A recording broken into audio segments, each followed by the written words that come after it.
কোটি কোটি টাকার দুর্নীতি ধরা পড়ে গেল হেভিওয়েট তৃণমূল নেতা মহাচোর। এই মুহূর্তের সবচেয়ে বড় খবর, গ্রেপ্তার তৃণমূল নেতা, ফের এক বড় উইকেটের পতন। যেখানে 2026-এর বিধানসভা নির্বাচনের লক্ষ্যে ঝাঁপিয়ে পড়েছে ইতিমধ্যেই তৃণমূল কংগ্রেস। রাজ্যের মুখ্যমন্ত্রী মমতা ব্যানার্জি, অভিষেক ব্যানার্জি নেতা, মন্ত্রী, বিধায়ক তথা জেলার নেতৃত্বদের বিধানসভা নির্বাচনের লক্ষ্যে সুর বেঁধে দিয়েছেন। সেখানে ফের অস্বস্তিতে তৃণমূল কংগ্রেস, ফের কিন্তু কাঠগোড়ায় হেভিওয়েট তৃণমূল নেতা। কোটি কোটি টাকার দুর্নীতি, কোটি কোটি টাকা চুরি, গড়মিল, হাতে নাতে পাকড়াও তৃণমূল দাপুটে নেতা। তাতেই কিন্তু চরম অস্বস্তিতে গোটার রাজ্য। 2021-এর বিধানসভা নির্বাচনে তৃণমূল কংগ্রেস একক সংখ্যাগরিষ্ঠতা নিয়ে, বিপুল সংখ্যাগরিষ্ঠতা নিয়ে ক্ষমতায় আসার পরপরই 2022 সালে এক বছরের মাথায় রীতিমতো নিয়োগ দুর্নীতিকাণ্ডে ঝড় উঠে গিয়েছিল গোটা রাজ্যে।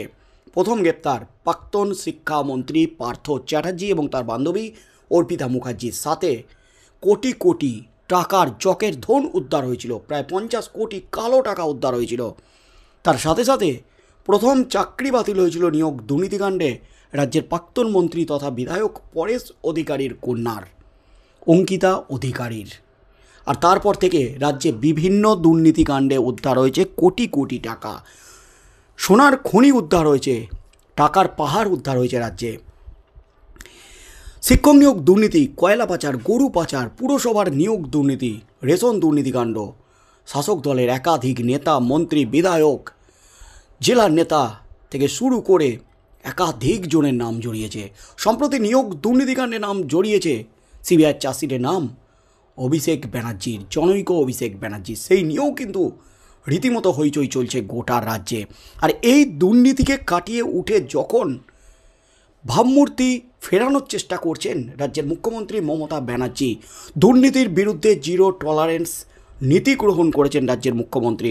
এমনকি বিধায়ক, সাংসদ, মন্ত্রী থেকে শুরু করে গোটা রাজ্যের তৃণমূলের নেতা কর্মীদের হুঁশিয়ারি দিয়ে দিয়েছেন যে দুর্নীতি করলে কাউকে রেয়াত করা হবে না, তাকে গ্রেপ্তার হতেই হবে।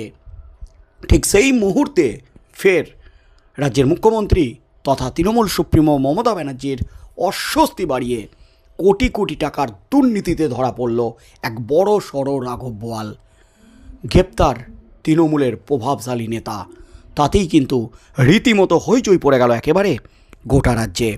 কয়েক কোটি টাকার গরমিল, পঞ্চায়েতের দুর্নীতির অভিযোগে গ্রেপ্তার প্রাক্তন তৃণমূল পঞ্চায়েত প্রধান তথা বর্তমান তৃণমূল পরিচালিত পঞ্চায়েত প্রধানের স্বামী। কয়েক কোটি টাকা আর্থিক তছরূপের মামলায় গ্রেপ্তার করা হয়েছে তৃণমূল কংগ্রেস পরিচালিত মুর্শিদাবাদ জেলার সুতি 1 নম্বর ব্লকের বহুতালি গ্রাম পঞ্চায়েতের বর্তমান প্রধান তথা প্রাক্তন পঞ্চায়েত প্রধান আব্দুল শেখকে, অর্থাৎ বর্তমান প্রধানের স্বামী তথা প্রাক্তন প্রধান পঞ্চায়েতের হেভিওয়েট তৃণমূল নেতা আব্দুল শেখ। গ্রেপ্তার করা হয়েছে আরেক প্রাক্তন প্রধান সুরমণি মণ্ডলকেও। এর আগে এই একই মামলায় গ্রেপ্তার করা হয়েছিল বহুতালি গ্রাম পঞ্চায়েতের সেক্রেটারি অশোক কুমার ঘোষকে। ধৃত 2 তৃণমূল নেতাকে জঙ্গিপুর মহকুমা আদালতে তোলা হবে। আর্থিক তছরূপের গ্রেপ্তারের ঘটনায় ব্যাপক শোরগোল সৃষ্টি হয়েছে সুতির রাজনৈতিক মহলে। বিষয়টি প্রকাশ্যে আসতেই শোরগোল স্থানীয় রাজনীতিতে। বিজেপি নেতা জয়দেব দাস বলেন, তৃণমূল মানেই চোর, চুরি। আমরা আগে বলেছিলাম পুলিশ এতদিন গ্রেপ্তার করেনি, কোনো পদক্ষেপ নেয়নি। এতদিনে ঘুম ভেঙেছে পুলিশের, গ্রেপ্তার করেছে, প্রমাণ হয়ে গেল আমরা যেটা বলেছিলাম সেটা সত্য। আরও অনেক চোর আছে, তারাও জেলে যাবে। যদিও এই নিয়ে তৃণমূলের তরফে এখনও পর্যন্ত কোনো পদক্ষেপ সামনে আসেনি, কোনো প্রতিক্রিয়া এখনও পর্যন্ত পাওয়া যায়নি। পঞ্চায়েতি এলাকায় মূলত বিভিন্ন ক্ষেত্রে দুর্নীতির অভিযোগ ওঠে, টাকা নয় ছয়ের অভিযোগ ওঠে।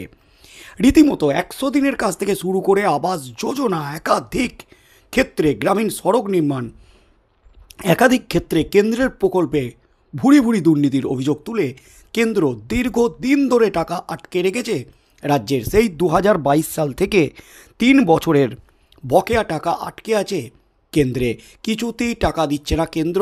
একটাই কারণ, আগে দুর্নীতিবাজদের ধরো, আগে যারা চুরি করেছে তাদের ধরো, তাদের গ্রেপ্তার করো এবং চুরির টাকা আদায় করো, ঠিকমতো হিসেব দাও, তারপর টাকা দেব।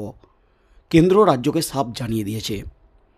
তাই 100 দিনের বকেয়া টাকা থেকে শুরু করে আবাস যোজনার টাকা একাধিক ক্ষেত্রে দুর্নীতির অভিযোগ তুলে টাকা বন্ধ করেছে কেন্দ্র। ঠিক সেই মুহূর্তে পঞ্চায়েত এলাকায় কিন্তু এবার ধরা পড়ছে একেবারে মহাচোররা। গ্রেপ্তার হেভিওয়েট 2 তৃণমূল নেতা, একেবারে 2 উইকেটের পতন মুহূর্তে। তৃণমূল নেতারা গ্রেপ্তার হতেই কিন্তু তোলপাড়। তাদের বিরুদ্ধে উঠেছে কোটি কোটি টাকা 9-6-এর অভিযোগ। কারণ গ্রামীণ উন্নয়ন প্রকল্পে টাকা কিন্তু পঞ্চায়েতের মাধ্যমেই বরাদ্দ হয়, পঞ্চায়েতই সেই টাকা যায় এবং পঞ্চায়েতের মাধ্যমেই সেই টাকা খরচ করা হয় গ্রামে গ্রামে। গ্রামীণ রাস্তা উন্নয়ন থেকে শুরু করে একাধিক প্রকল্প চলে গ্রামগঞ্জে।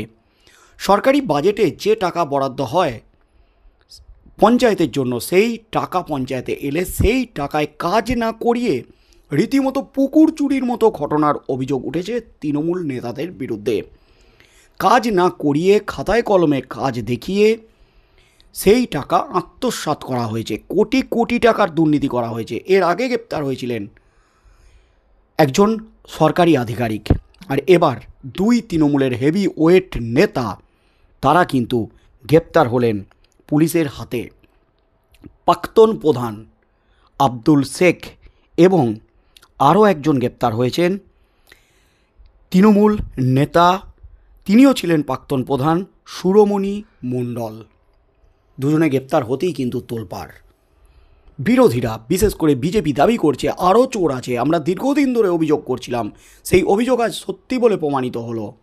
দীর্ঘদিন ধরে কাজ না করিয়ে টাকা তছরূপ করে যাচ্ছে, দুর্নীতি করে যাচ্ছে, আত্মসাৎ করছে, কোটি কোটি টাকা লুটে নিচ্ছে, এমনই অভিযোগ তুলছে বিজেপি। আর তারপরই কিন্তু একেবারে ফয়সালা ইন দ্য স্পট, গ্রেপ্তার 2 হেভিওয়েট তৃণমূল নেতা। আগামী দিনে কি হতে চলেছে এই তৃণমূল নেতাদের গ্রেপ্তারির পর? রাজ্যের মুখ্যমন্ত্রী মমতা ব্যানার্জি সহ তৃণমূল হাইকমান্ড এই নেতাদের বিরুদ্ধে কি পদক্ষেপ নেন, কি প্রতিক্রিয়া উঠে আসে? কারণ রাজ্যের মুখ্যমন্ত্রী মমতা ব্যানার্জি তিনি কিন্তু লোকসভা ভোটের পরপরই বৈঠক ডেকে কার্যত হুঁশিয়ারি দিয়ে দিয়েছেন, দুর্নীতি করলে কোনো রেয়াত করা হবে না, গ্রেপ্তার হতেই হবে, সে যত বড়ই কেউকেটা হোক। তার মধ্যেই কিন্তু একের পর এক নাম সামনে আসছে। নিয়োগ দুর্নীতিকাণ্ডে জনৈক অভিষেক ব্যানার্জির নাম সামনে আসছে। তবে অভিষেক ব্যানার্জি কে, তার নাম, তার পরিচয় কিন্তু প্রকাশ করেনি সিবিআই। এই নিয়ে কিন্তু ফুঁসে উঠেছেন অভিষেক ব্যানার্জি নিজে, তৃণমূলের second in command Abhishek Banerjee. সিবিআইকে তোপ দেখেছেন মমতা ব্যানার্জি নিজেও। তাই আগামী দিনে কি হতে চলেছে, এই তৃণমূল নেতাদের গ্রেপ্তারির পর কি পদক্ষেপ নেয় রাজ্য তৃণমূল কংগ্রেস, তৃণমূল হাইকমান্ড, সেদিকেই চোখ থাকবে গোটা রাজ্যের।